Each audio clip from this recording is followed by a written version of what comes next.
persiapan sholat untuk tanggal 10 itu, pertama, mengenakan pakaian terbaik disertai wewangian. Ya. Hadisnya riwayat Hakim di kitab Al-Mustadrak nomor hadis 7560. 7560. Langsung dari cucunya Nabi sallallahu alaihi wasallam, Al-Hasan. Ya. Beliau menyampaikan, haddatsana qala amarana Rasulullah sallallahu alaihi wasallam fil 'idaini an nalbasa ajwada ma najid wa an natatayyaba bi ajwada ma najid wa an nudahhiya bi asmana ma najid. Fokus.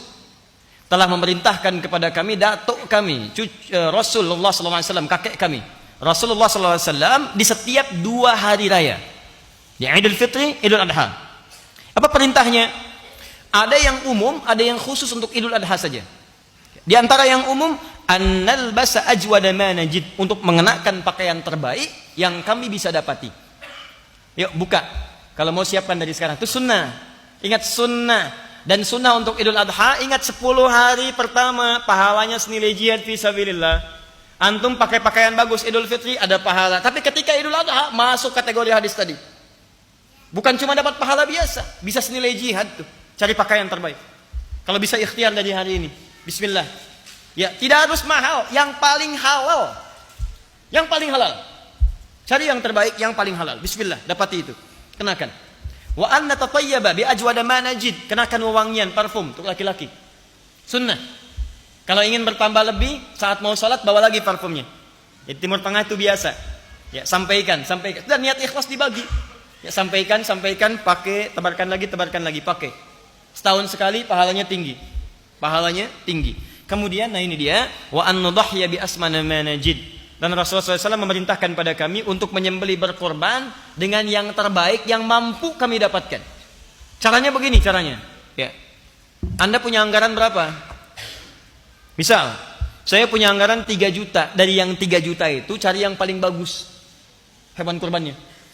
Nanti ada ikhtilaf dari kalangan ulama. Ada yang mengatakan domba, ada yang mengatakan sapi, macam-macam. Yang poin yang paling penting, dari yang banyak manfaatnya, ya, ada kadang daging manfaatnya. Bagi sementara orang ini nggak makan daging kambing, makannya sapi, ya, daging sapi. Maka Anda ikut kepada bagian dari daging sapi. Ada dia makan daging kambing, makan daging sapi misalnya, Anda bisa berkorban, ini lebih bagus yang ini, maka itu yang dimaksimalkan. Dari anggaran yang Anda miliki, berikan yang terbaik di situ. Paham ya? Ya, dari sekarang biasanya sudah disampaikan. Ya, di Al-Ihsan itu sudah ada flyernya, yang lain sudah ada flyernya. Berapa kira-kira bagian sapi sekian? Ya, bagian kambing sekian. Ya. 2. Sunnah kedua, hadis riwayat Ahmad. Nomor hadis 22.984 di Musnad Ahmad. Sunnah yang kedua, tidak makan terlebih dahulu. Ingat, setelah sholat subuh, kalau Idul Fitri itu sunnahnya makan dulu. Untuk menunjukkan bahwa subuh ini beda dengan subuh yang kemarin saat masih puasa. Sekarang harus buka, makanya haram hukumnya puasa. Jelas ya? Untuk Idul Adha, sunnahnya jangan dulu makan. Jelas ya? Sunnahnya jangan dulu makan. Kapan makannya dilakukan? Kita baca hadisnya. Kana Rasulullah sallallahu alaihi wasallam la yaghdu yaumal fitr hatta ya'kula wa la ya'kulu yaumal adha hatta yarji'a fa ya'kulu min udhiyatihi. Adalah kebiasaan Rasulullah sallallahu alaihi wasallam, beliau makan dahulu saat akan menunaikan Idul Fitri. Ba'da subuh makan, berangkat Idul Fitri.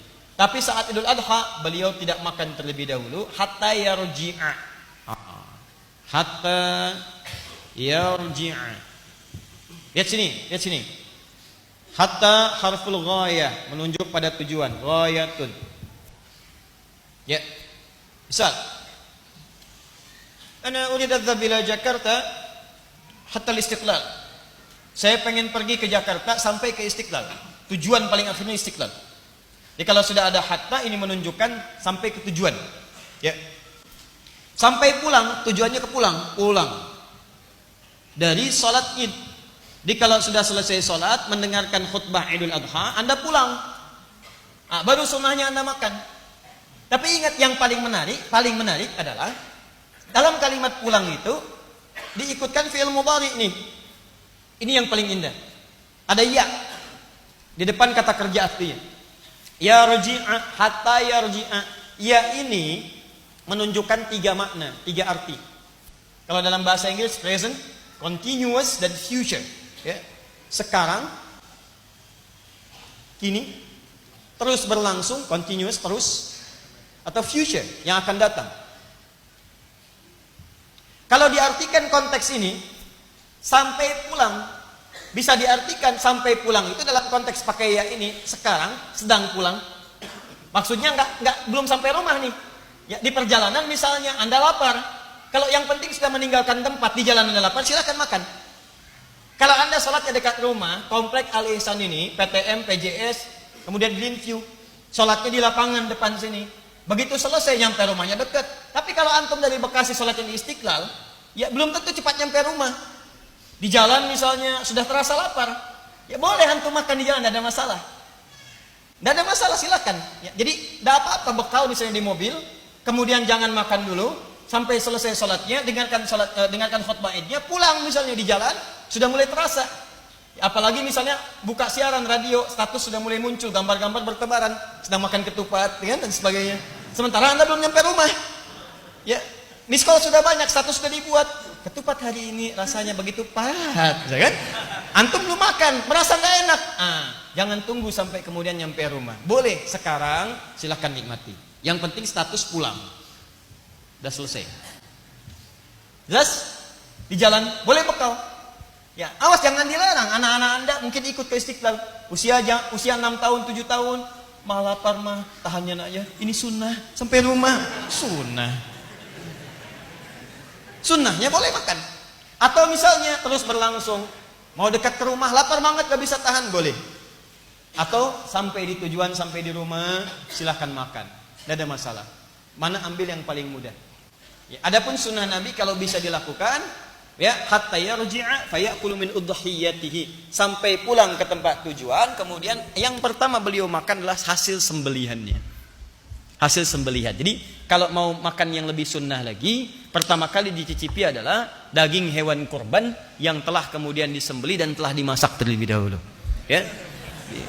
Awas jangan salah mengartikan. Anda baca terjemahan, oh Nabi makan adalah hasil sembelihannya. Masya Allah, sunnah Nabi sembelih. Bukan begitu ya, masak dan seterusnya. Paham ya? Jadi sunnahnya jangan dulu makan, begitu Anda lakukan berpahala. Yang kedua, siapkan makanan untuk pulang. Dan kalau bisa, kemudian yang pertama dimakan adalah hasil sembelihan yang telah dimasak terlebih dahulu.